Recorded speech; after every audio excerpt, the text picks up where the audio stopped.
So, as was Kim already said, we're sort of, well, not in the middle, but at the early time of a retreat. So some of us have been together a bit, and some of you are joining us, and we're glad you're all here. So as we plan this retreat, the retreat after the election, we didn't, of course, know what was going to happen, how the election was going to turn out. But we realized we needed to be a little more responsive, or even, I like the word nimble, in our teaching, because we had to respond to the situation we found ourselves in. So we decided that conversation would be better for the morning talk. Right.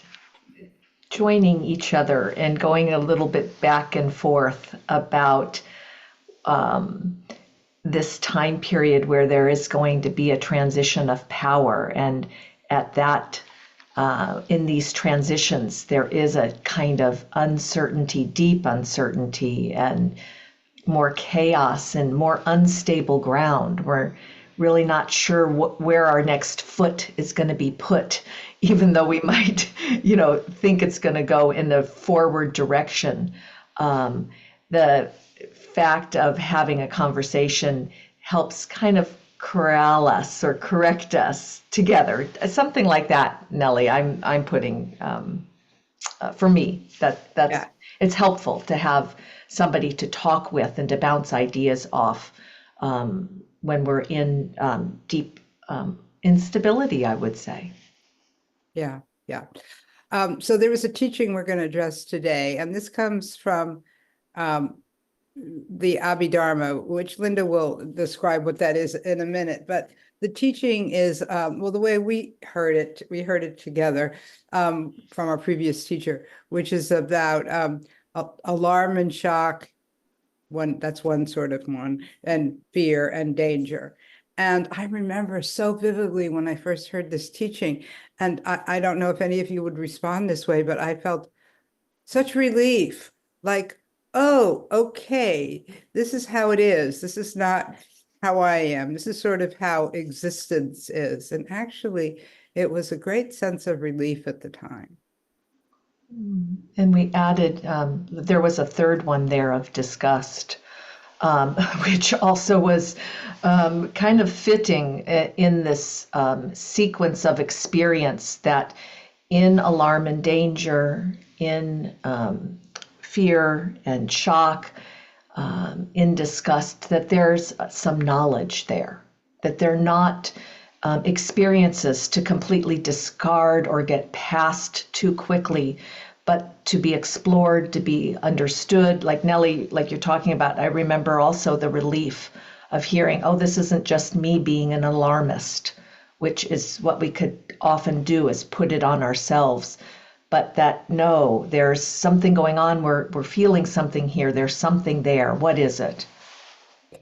Right. So say a little bit about just to discern for people, when we use that word Abhidhamma, what does that mean in the progression and history of Buddhism?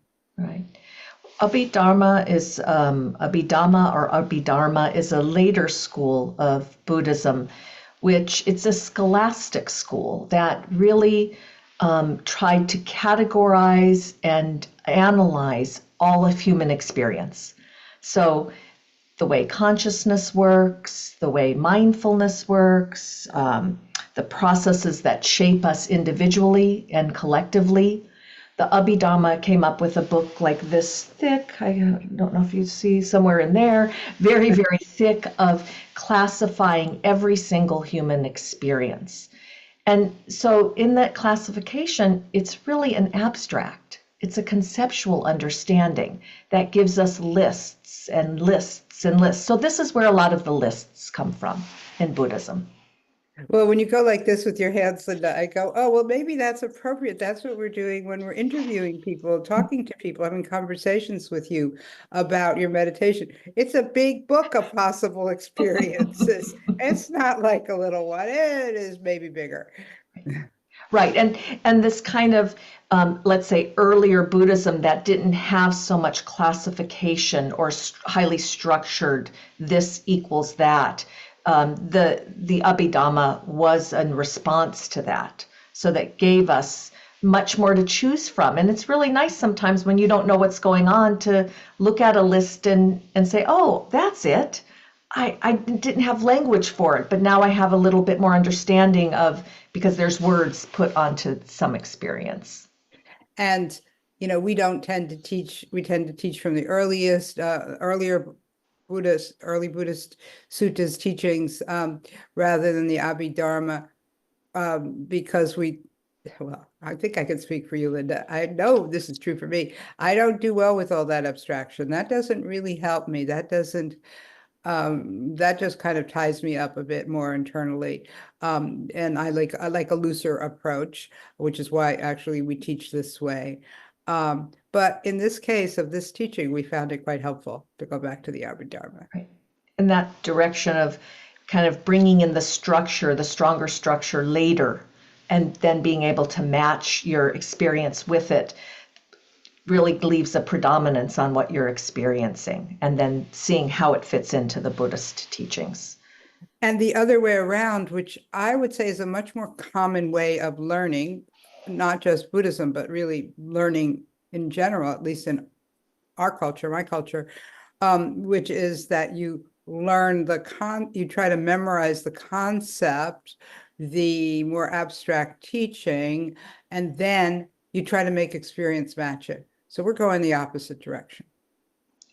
Yeah. Yeah, I think we're really going against that grain to do that.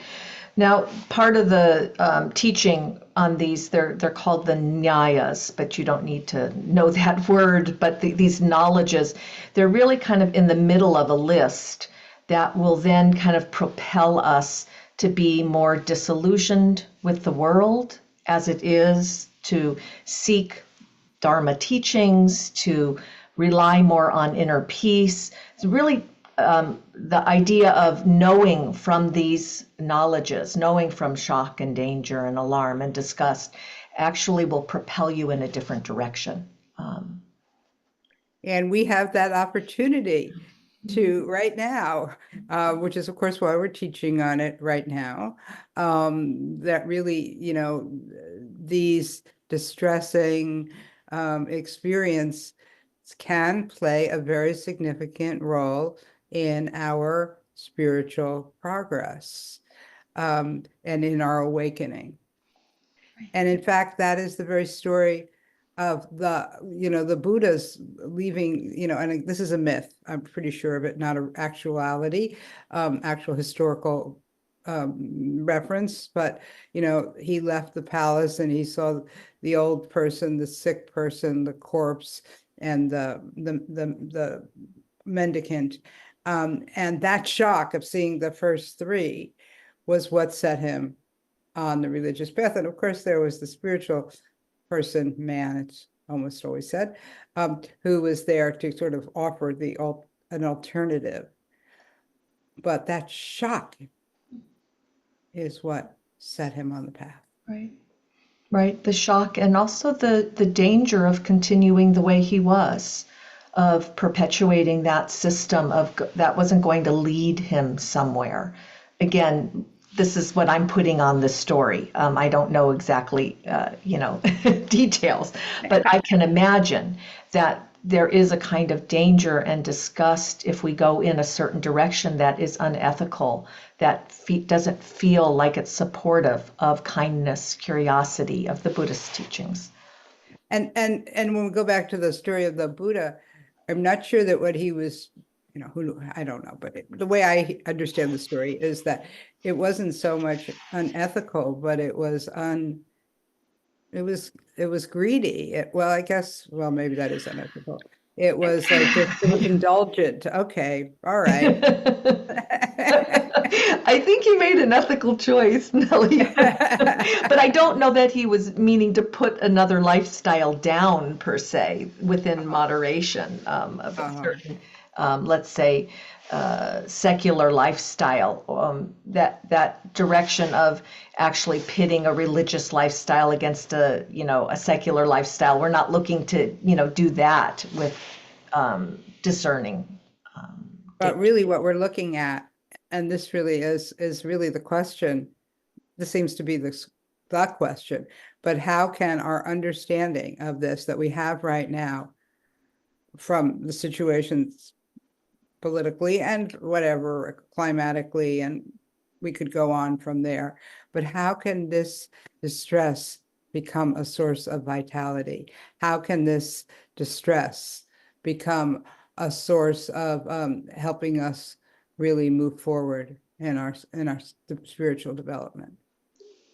How can it give us some energy to look at things that we haven't been able to look at before, that are more apparent now, and affect us quite deeply? Do we want to read from the quote, or do you think that's kind of a good ending, Nellie? I think this is a good ending. Okay. We have a lot of material, you all. We've really prepared for this retreat. We have pages and pages of stuff that we're sorting through. So there will be more tomorrow, obviously, and later this afternoon for those of you on retreat with us. So we will do our practice together now, the practice of reflective meditation, which is a practice of doing a quiet practice of either laying down, sitting, letting your mind go where it will, paying attention to what you need for meditation practice today. We turn off our videos during the meditation sitting and stay muted. And I'll be ringing the bells. We'll do that for 30 minutes, and then we'll have 10 minutes to reflect back on the practice that you did today and how it went for you and what you can remember. And then we'll have 10 minutes to share a bit about our experience for a few people to do that. So we'll get started now.